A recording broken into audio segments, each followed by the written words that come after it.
आभार मानतो, त्यांना धन्यवाद पण देतो. संजूभाऊ गायकवाडांची प्रसिद्धी, त्यांचं नावलौकिक महाराष्ट्रातच नाही आहे तर दिल्लीपर्यंत पण आहे. त्याचं एक थोडंसं उदाहरण मी सांगतो. दिल्लीला आमच्या संघटनेच्या कामासाठी एक प्रेस कॉन्फरन्स आम्ही तिथे घेतली होती.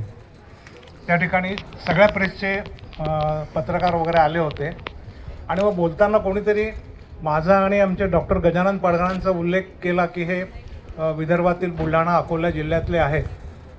तर एक हिंदी साइडर पत्रकार होता, त्याने विचारलं, अरे वो संजू भाऊ गायकवाड़ वो वहाँ के है क्या? वो तो बहुत ही डॅशिंग आमदार आहे.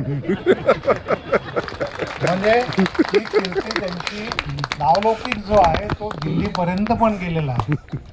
आणि आमची सगळ्यांची इच्छा अशी राहील सुद्धा दिल्लीपर्यंत जावा आणि दिल्लीच्या तख्तावर बसण्याची सुद्धा त्यांना संधी मिळावी. दुसरं मी जास्त या ठिकाणी बोलणार आहे, पण जयंतीच्या निमित्ताने